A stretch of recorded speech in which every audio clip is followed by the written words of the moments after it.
You do have LeBron James, who came out looking for others in that first quarter, had 8 assists in the first quarter. Lord. Most he's ever had in a postseason game. He played great tonight. Yep. Getting everybody involved, and this man right here can flat out shoot that thing. You shake his hand right now, you get a third-degree burn. That is Luke Kennard.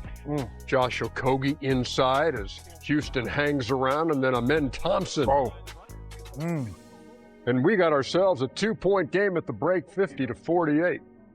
Jabari Smith out of the corner. We are tied at 54.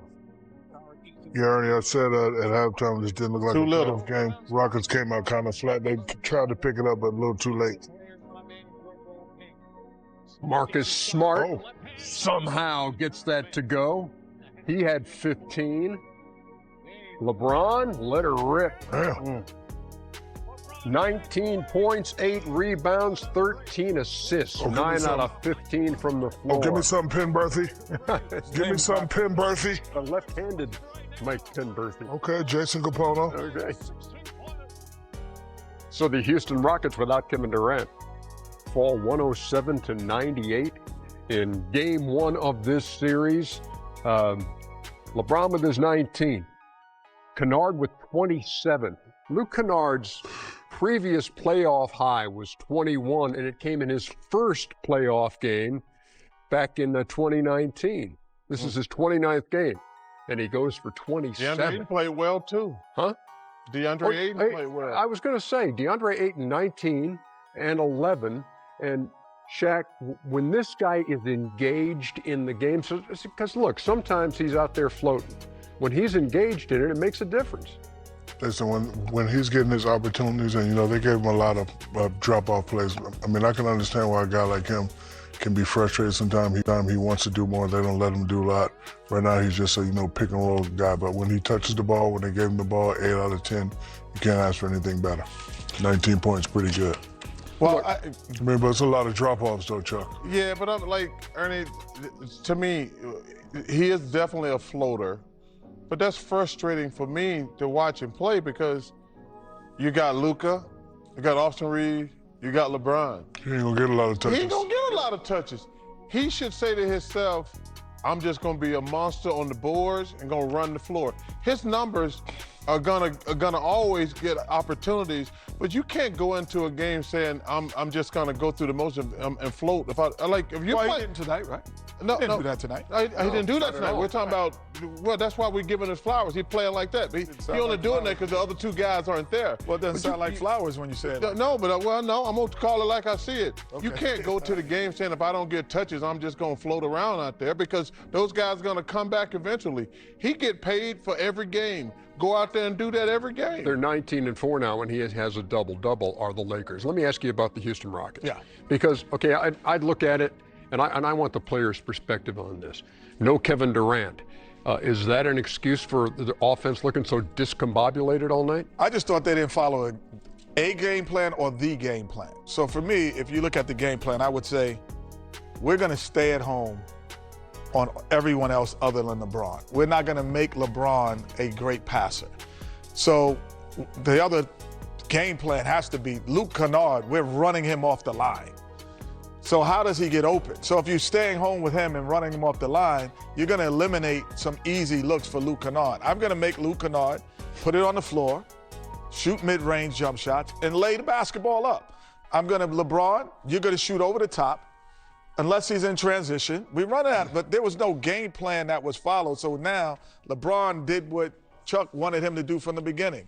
Get everyone involved, make everyone feel comfortable, and then at the end, make big and timely baskets. And not only that, go ahead, Shaq. Not only that, Ernie, they played out of whack. They're not used to Reed Shepard taking 20 shots and Amen Thompson taking 18 shots. So, they're doing something different. King talked about the game plan. The game plan is Kevin Durant has the ball, read and react, and then you play after that. Again, we're not used to, Reed Shepard taking 20 shots Ernie, and going 6 out of 20. To answer your question, it had nothing to do with their game plan. That's the way they play offense. They just play one-on-one basketball. It's better when it's Kevin Durant and Sengun, but they don't run plays. It's like everybody goes one-on-one. You look at that game, you're like, what are they doing? They just, whoever gets it, shoots it. But if you look at them through the entire regular season, we said they don't have a point guard, but they didn't have Kevin Durant to cover up all their flaws.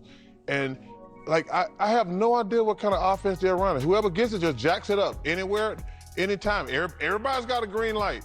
And Shaq and Kennard know everybody on the team don't have no damn green light.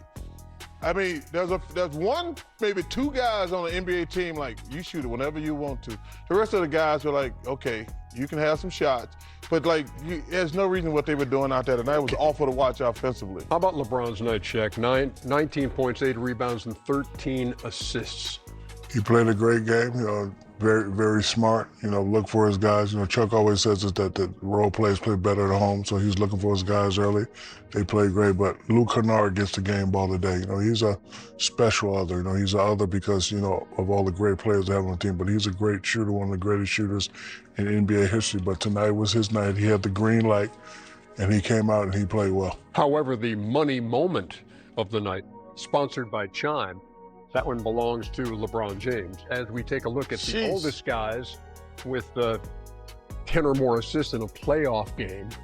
The great John Stockton, twice. At 41 and 109 That was in the same series. LeBron James. That might have been the Rockets. With his... Yeah, John Stockton, man, that man was the real deal. As you look ahead now, game 2, we don't know what's going on with Kevin Durant yet. No. But, and obviously doesn't sound like either Luka or Austin Reeves going to be back for game 2. So what do you see that Houston can do in addition, aside from getting Kevin Durant back, to even the series? Well, Kevin Durant is going to even the series. So we can't, but let's say he can't play. And what can we do differently if you're Houston Rockets that you didn't do tonight? There has to be some execution and some sharing of the wealth, meaning who are we going to play through? Tonight, they played through Thompson and Reed. That can't happen. They have to go back when Kevin Durant wasn't there, and it was a Jalen Green there and Şengün. You have to go through Şengün. The offense did not go through him. He might have had his attempts, but the offense didn't go through him. He wasn't the guy deciding. He was what we called a mini baby joker, like handling the ball at the top, making passes from the free throw line, and then posting up.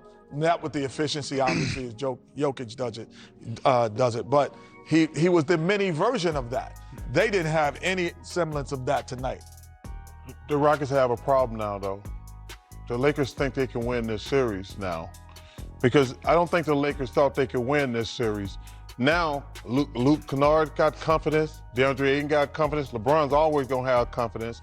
Now, all they got to do is, if they screw around and win game 2, now Houston's in serious trouble. But I thought this was a great opportunity for the Rockets to and the thing the Rockets did, Ernie, that really messed up, you never thought they were going to win that game. They didn't expend a lot of energy, the Lakers. They didn't make LeBron tire himself out. Because, at his age, these games going to come quicker. Yeah, Rockets shot 38%. The Lakers, who are the best... Looked at that game. We had Danny Green on talking about junking it up. J.J. Redick tried to get it a little messy. How did he do that, and how did the Lakers win this one? Well, one, J.J. Redick outcoached Ime Udoka. Let's put that out there first. Number 2, one team looked prepared and the other team didn't, and that team was the Lakers. Offensively, we saw the synergy there from the jump. We saw the cutting. We saw the ball movement. We saw every single thing. They had a game plan coming into this game, and they executed it all across the board. It started with LeBron James setting the tone. You could just tell from his emotions. You could tell from his attack mode and him getting guys involved early, especially DeAndre Ayton. I believe 3 of those assists were to DeAndre Ayton for pocket passes or lobs. All of a sudden, you saw the trust with Marcus Smart being able to be a primary ball handler at times. Then Luke Kennard, he had him an awesome night. Defensively, J.J. Redick had the perfect game plan. The world knows that the Houston Rockets can't hit a bull in the ass with an ironing board. That's how horrible they are shooting the damn basketball. The world knows that. They are one of the worst shooting teams in the league. They couldn't figure it out. So the game plan was hey, you know what? Let's not turn over the ball, and we go live and die with them taking shots. And guess what? The Lakers came out victorious. I'm still stuck on that visual of a bull and an ironing board, but it's a country thing. I like it. I respect it. Let's talk about Kevin Durant. No KD in this one. He was questionable. He did not play. We got to go back to that deep sigh. You said I'll talk about it later. It is later. What do you make about the way that the Rockets played without Kevin Durant, and are you at all concerned of his availability? Well, one, I got so many things running through my mind. The number one thing is, how is he not available after having so many days off? They wasn't in the play-in tournament. Like, what the hell is really going on? We watching Anthony Edwards at this point of it's the playoffs. We watching Anthony Edwards. He's playing with a hurt knee. We watched Steph Curry in the play-in tournament play with a hurt knee. Now, I'm not sitting up here, and I don't want to question, Kevin Durant and whether or not, he could have played or not. But I am somewhat questioning it. You are questioning. Yeah, I want to know. Okay. I want to know. Like, at this point, like, you got to put your body on the line even more. You got to go get that total raw shot or whatever it is and get your behind out there on that floor. Your team needs you. As you can see, even Kevin Durant at 70% or 60% is a whole lot for this team, especially them offensively. They could not get anything going offensively. They had Reed Shepard who could create a little bit, but that was they can't shoot. Well, and I got to interrupt you guys too, because one person who might have answers for us, Ime Udoka, is at the podium now. Hello and welcome to Access Sportsnet Lakers, brought to you by your Toyota dealers. We make it easy. Chris McGee, Derek Fisher, Big Game James Wood. We got Mike Trudell down there at the arena. The Lakers with a huge Game 1 victory over the Houston Rockets. A great defensive performance, guy. They keep the Rockets minus KD under 100 points. Efficient offensively, guys. 61% from the field, 53% from three. Great Luke Kennard game, 29 assists. But we talked about this all week, and here's the key. Would they have enough offensively without AR and Luka? Balance tonight, Big Game James. All 5 starters contributing with at least 14 points. Contributions off the bench, and they get it done 107-98. Great performance at home, Gator. Game 1, the Lakers established something that they held on to for the last month and a half or so, and that's just good chemistry. Regardless of the guys that were out, they had, good rhythm.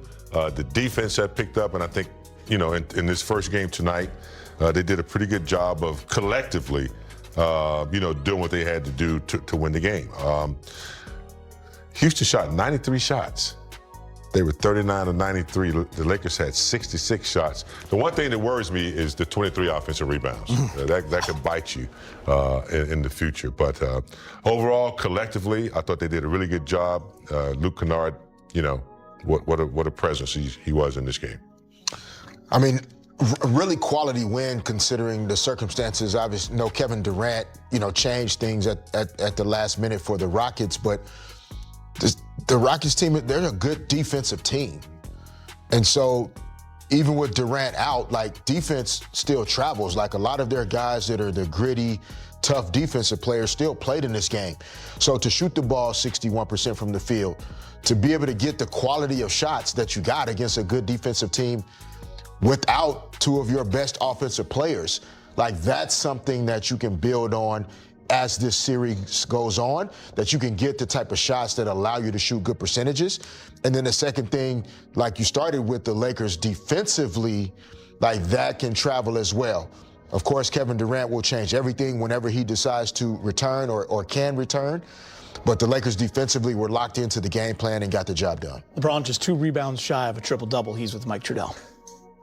All right, LeBron, nobody's done this more than you. Nobody knows what it takes to win playoff games. How did you get it done in Game 1 tonight? You got to be able to keep your composure. Playoffs is all about runs, a lot of ups and downs, a lot of obstacles. You got to be able to keep your composure and stay even keel. And with the game plan that's in place, you got to execute that.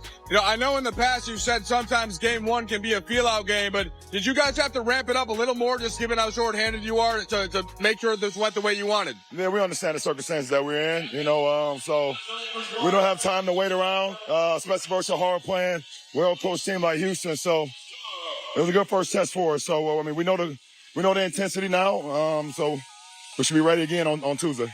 I know you let the game determine where you're going to fill in, where you're going to focus your efforts. 8 assists in the first quarter. Was there anything that you saw about the way they were playing or how you wanted to get your guys going? Yeah, I mean, I won't really get into that because I don't want to give up the game plan or what I see out there. It's a long series, but my guys was able to put themselves in position, and it's my job to get them the ball in the right possible position to either catch and shoot, catch and finish, catch and drive, make a play. So my teammates are great. You've known about Luke Kennard for a long time, going back to those Ohio connections. What'd you see from him tonight? Just poised, ready for the moment, and we need everybody to step up, and he stepped up big time. I think it was 5 of 5 from the three-point line.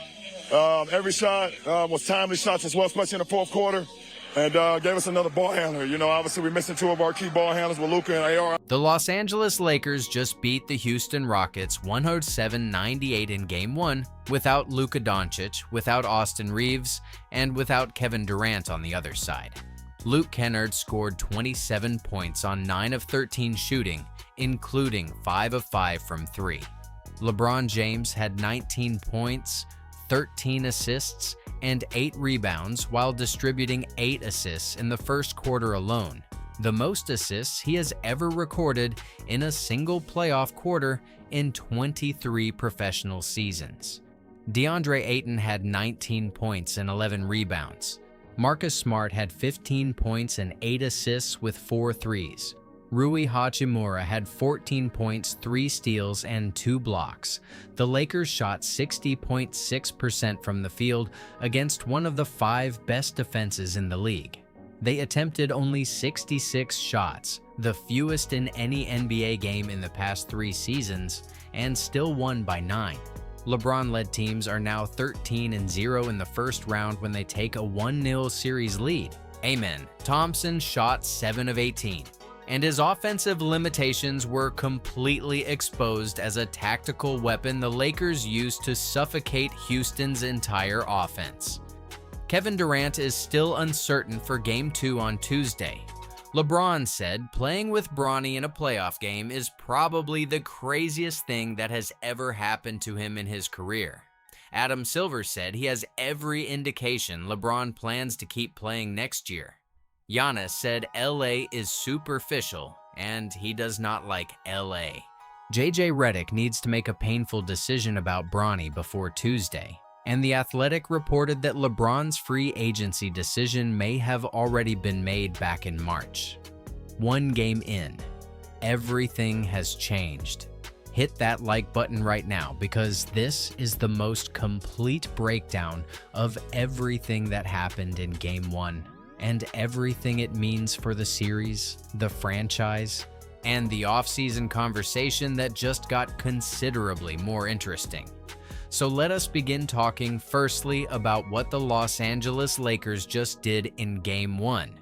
Because defeating the Houston Rockets 107-98 without Luka Doncic, without Austin Reeves, and while Houston played without Kevin Durant requires honest and specific accounting of exactly how it happened, rather than the simplified narrative of an upset that the scoreline might suggest to anyone who did not watch every possession of what was a genuinely remarkable performance from a team that the betting market had given an 85.71% probability of losing this series before it even started.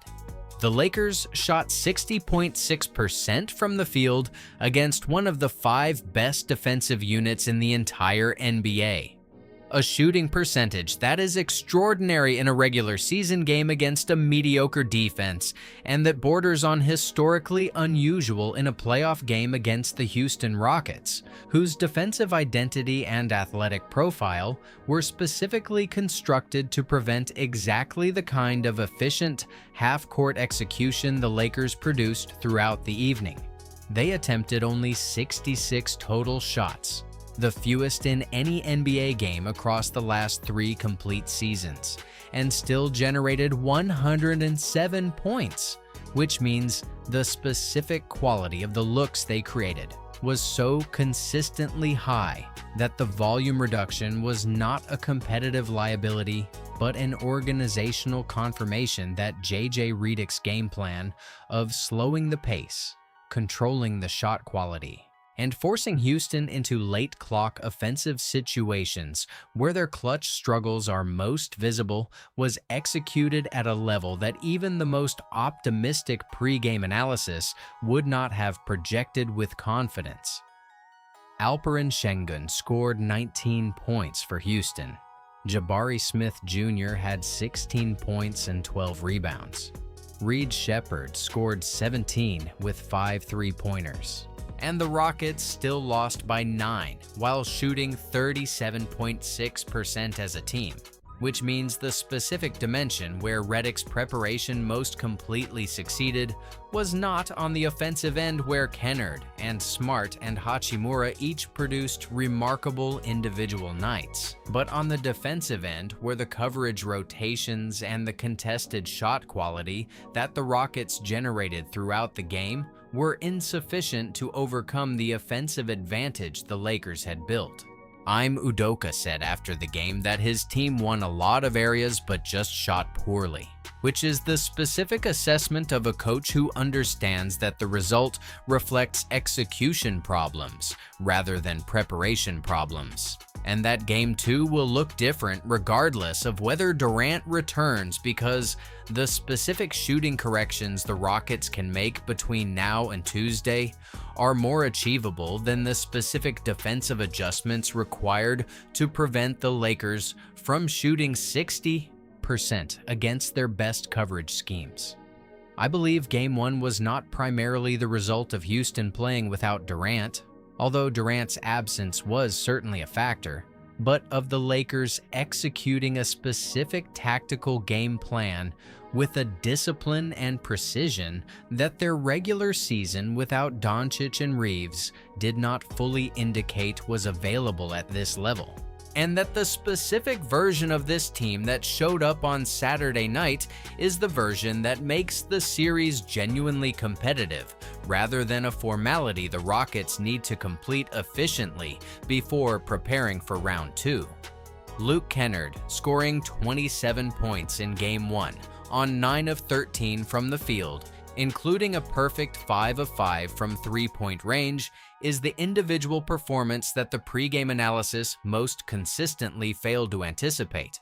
Not because Kennard's shooting ability was unknown or undervalued, he led the NBA in three-point percentage this season for the 3rd time in his career, but because the specific expectation of a player who averaged 9 points in 23 minutes per game as a Laker, suddenly tripling that output in a playoff game against a prepared defense represents a category of individual variance that prediction models systematically underestimate when the player in question combines elite shooting mechanics with the specific kind of competitive confidence that playoff environments either reveal or destroy depending on the individual. Kennard hit buckets off the dribble. He scored in transition. He made decisions with the ball in situations where his entire professional reputation suggested he would defer to a creator rather than create independently.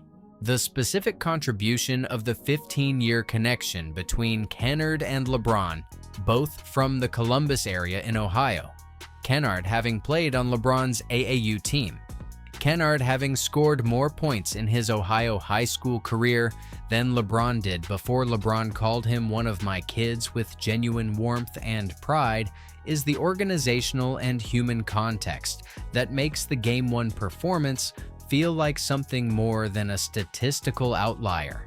This is not a stranger who arrived from Atlanta in February and produced a career playoff performance in unfamiliar circumstances.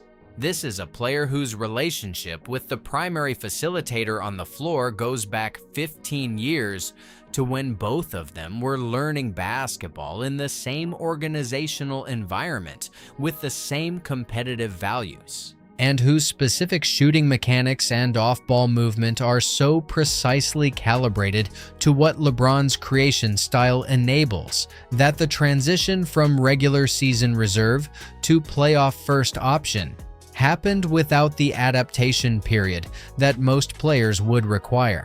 DeAndre Ayton said after the game that Kennard is the #1 shooter in the NBA and that he is doing it in the playoffs where it really counts, which is both a genuine tribute from a teammate and the specific competitive validation that Kennard's career has been building toward across multiple organizations that used him primarily as a stationary catch-and-shoot option rather than exploring the full range of his offensive capability.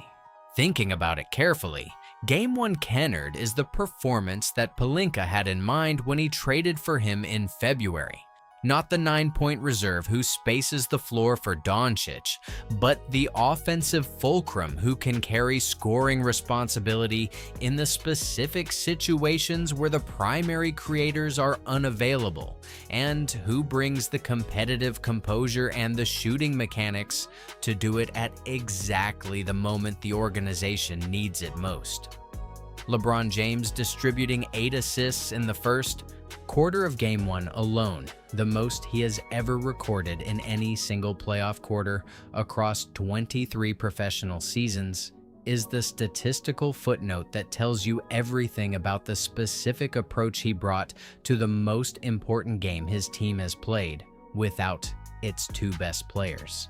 He scored only 4 points in the first quarter while creating for everyone around him: Kennard, Smart, Hachimura, Ayton, with the specific basketball intelligence of a player who understood before tip-off that his primary value to this team in Game 1 was not as the scoring option the Rockets had been preparing to contain, but as the organizational anchor who makes everyone else on the floor better by virtue of the specific attention his presence commands and the specific decisions his passing forces opposing defenses to make in real time.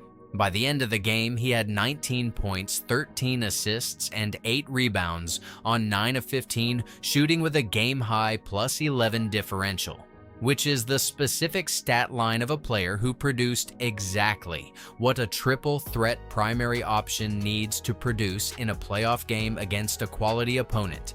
Doing it at 41 years old in his 19th postseason, doing it without 2 players who averaged a combined 56.8 points per game when healthy.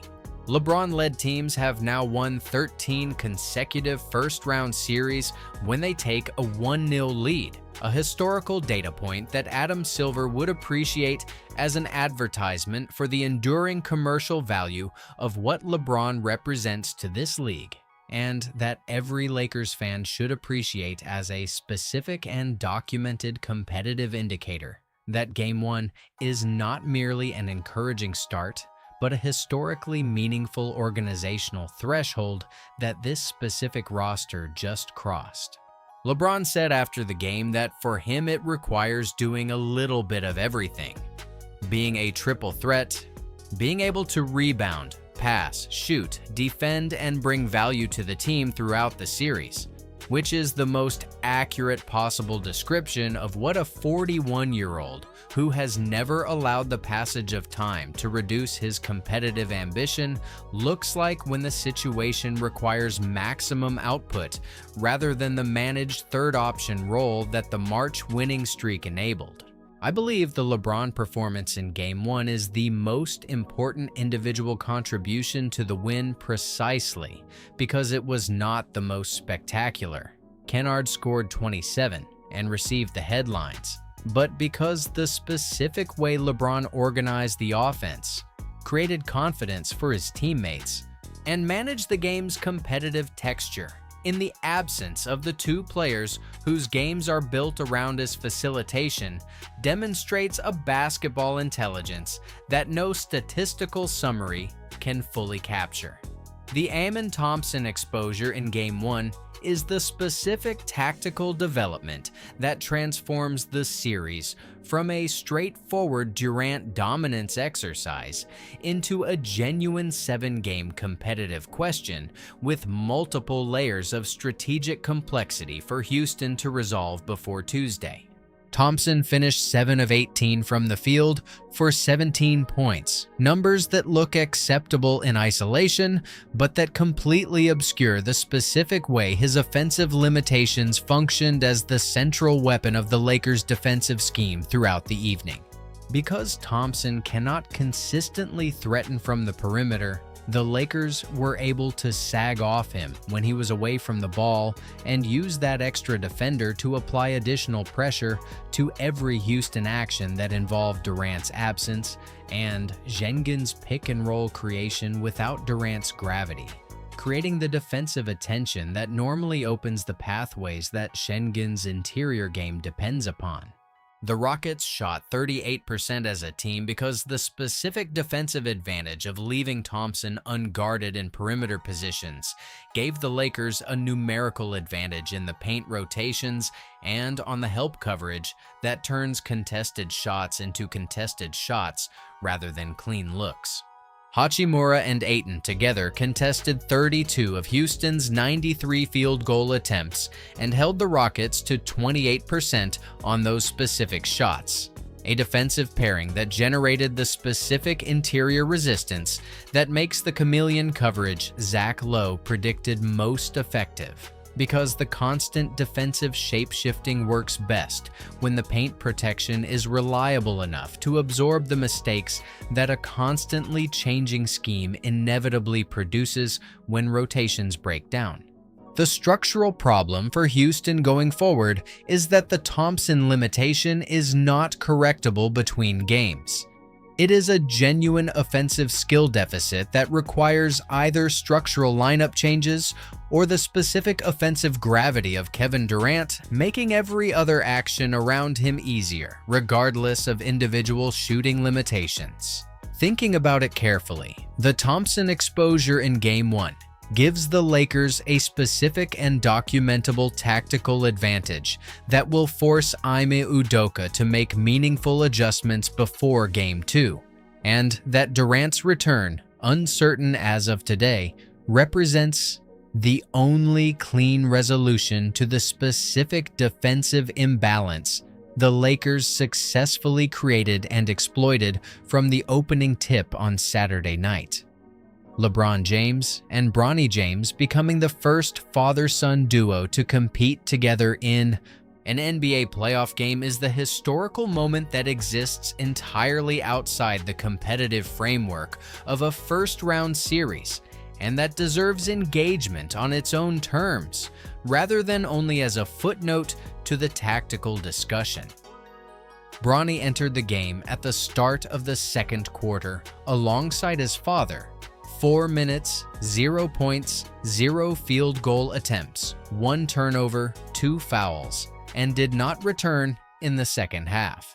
The competitive assessment of his 4 minutes is the honest one, and it is not particularly encouraging for the argument that he should receive meaningful rotation minutes in Game 2 or beyond in this specific series. But the moment itself was something that the competitive analysis cannot fully contain. LeBron's entire family was in the building. His mother Gloria watching her son and her grandson compete together in a playoff game. His wife Savannah and daughter Zuri and youngest son Bryce all present for a moment that LeBron himself described as probably the craziest thing that has ever happened to him in a career that includes 4 championships, 4 MVPs, an Olympic gold medal, and the all-time scoring record in the history of professional basketball. When a man with that specific collection of accomplishments identifies a 4-minute stretch with his son as the craziest moment of his career, the statement requires no analytical frame or competitive context to be understood. It is simply true, and it is simply remarkable. And the specific fact that it happened on the same night the Lakers won Game 1 of a playoff series they were supposed to lose is the kind of basketball serendipity that the sport generates occasionally, and that reminds everyone watching why the individual human dimensions of athletic competition matter as much as the competitive outcomes they produce. The practical question of whether Bronny plays meaningful minutes going forward in this series is the separate and more uncomfortable conversation. And the article addresses it directly by arguing that JJ Redick must remove him from the rotation in Game 2 because the margins are too slim to absorb a 4-minute stretch from a player who is not yet ready for the specific demands of competitive playoff basketball against a quality opponent. Redick did not play him in the second half of Game 1, which communicates the coaching answer to the competitive question before any press conference statement is required. I believe the historic father-son moment in Game 1 is one of the genuine gifts that this specific playoff run will produce for everyone who witnessed it, and that the specific combination of the historic milestone and the team victory and the LeBron performance creates the kind of memory that the 2026 playoffs will be defined by in the cultural conversation, regardless of how the series ultimately concludes. The decision about Rui Hachimura's organizational future was effectively made in Game 1. Not in the boardroom, not in a contract negotiation, but on the floor of Crypto.com Arena, where he produced 14 points, 3 steals, 2 blocks, and a +7 differential across 41 minutes in a performance that JJ Redick had been accurately predicting throughout the season whenever his importance to the Lakers' competitive identity was questioned. The Hachimura-Ayton defensive pairing that contested 32 of Houston's 93 shot attempts and held the Rockets to 28% on those looks is the specific organizational evidence that Redick's insistence on Hachimura's value, captured in his statement earlier in the season that the Lakers are on a 57-58 win pace when Hachimura plays, was not coaching diplomacy but accurate competitive assessment of what a 6'8" forward who shoots 44.3% from 3 and defends at an elite level provides in the specific basketball system being built around Doncic's offensive identity. The contract situation is straightforward in its urgency. Hachimura is entering free agency this summer on an expiring $18.3 million deal.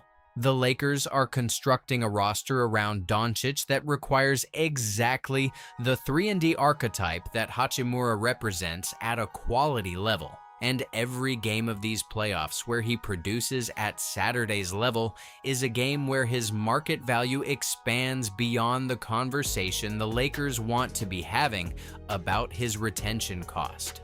The specific risk for the organization is not that Hachimura will underperform and reduce his value.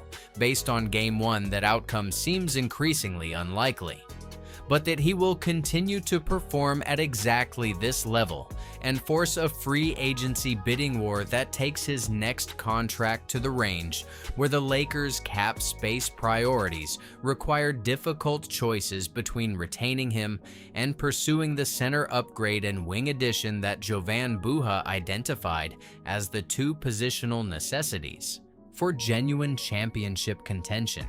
Thinking about it carefully, Hachimura in Game 1 was the player that the organizational analysis of what this team needs around Doncic has always been describing.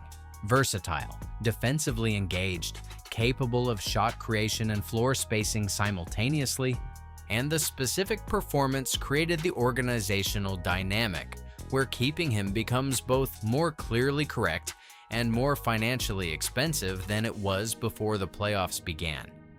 The Adam Silver statement that he has every indication LeBron plans to keep playing next year is the specific piece of institutional communication that carries more weight than any agent positioning or media speculation, because the NBA commissioner speaking publicly about a player's future reflects actual organizational intelligence rather than the narrative management that every other participant in the LeBron future conversation is engaged in simultaneously. Silver said on The Carton Show that he has not spoken to LeBron since the season ended, but that he has every indication he plans to keep playing. adding that LeBron is not hanging on. He is playing at an incredibly high level, doing things that 25-year-olds cannot do. The Game 1 performance is the specific evidence Silver was describing with his comment about 25-year-olds. 8 first-quarter assists in a playoff game at 41 years old is not the contribution of an athlete managing decline. It is the contribution of an athlete whose competitive intelligence and physical capacity are still producing outputs that most players at any age cannot match. The Athletic's Dan Wyke and Sam Amick reported that LeBron's free agency decision may have effectively been made back in March, that the Lakers' 15-2 run that month, operating as a well-oiled machine with peak chemistry, convinced LeBron that this organization can genuinely contend going forward and that winning while playing the right way is what makes him happiest in a basketball context. Brian Windhorst added that no other team can offer LeBron a contract in the $35 million range, and that the Lakers must resolve the LeBron question by June 15th, before the rest of the offseason can proceed with organizational clarity. The specific convergence of Silver's institutional endorsement, The Athletic's reporting about a March decision, Windhorst's financial analysis, and the Game 1 performance that demonstrated LeBron's continued elite capacity creates the most complete available picture of what happens after this playoff run ends, and that picture points more clearly toward a return than any alternative destination that has been discussed in the reporting cycle. I believe LeBron James will return to the Los Angeles Lakers for a 24th NBA season, that the specific combination of his son's contract, his family's life in Los Angeles, the basketball potential the March run revealed, and the financial market reality that no other team can offer him what the Lakers can makes any other outcome require circumstances that do not currently exist. And that the Game 1 performance, watched by Adam Silver among millions of others, is the specific contemporary evidence that makes his continued presence in the league not just commercially desirable for the NBA, but competitively justified on the basketball merits that LeBron has always insisted are the primary determinant of his career decisions. Giannis Antetokounmpo saying on Goran Dragic's podcast that Los Angeles is superficial and he does not like LA is the specific piece of off-season intelligence that arrives on the day after the Lakers won Game 1 and complicates the organizational conversation about the summer in the most direct possible way. Because a player who does not like where a franchise is located is a player whose acquisition creates a specific long-term cultural friction that no amount of basketball partnership with Luka Doncic can fully resolve if the human reality of daily life in that city remains incompatible with his preferences. Giannis did not directly rule out playing for the Lakers. The statement was made in the context of a rapid-fire podcast question about vacation destinations, which is not the most formal or considered setting for career decisions of this magnitude. But the specific pattern of his location preferences, Miami repeatedly cited as the preferred destination, Los Angeles dismissed as superficial, aligns directly with Bill Simmons' earlier reporting that Giannis does not want to be on the West Coast because of the distance from his native Greece. And with the organizational analysis that a Heat pursuit of Giannis through their Bucks trade dialogue is more authentically motivated than a Lakers pursuit that was always more rooted in the general organizational aspiration to attract every available superstar than in a specific player organization fit assessment.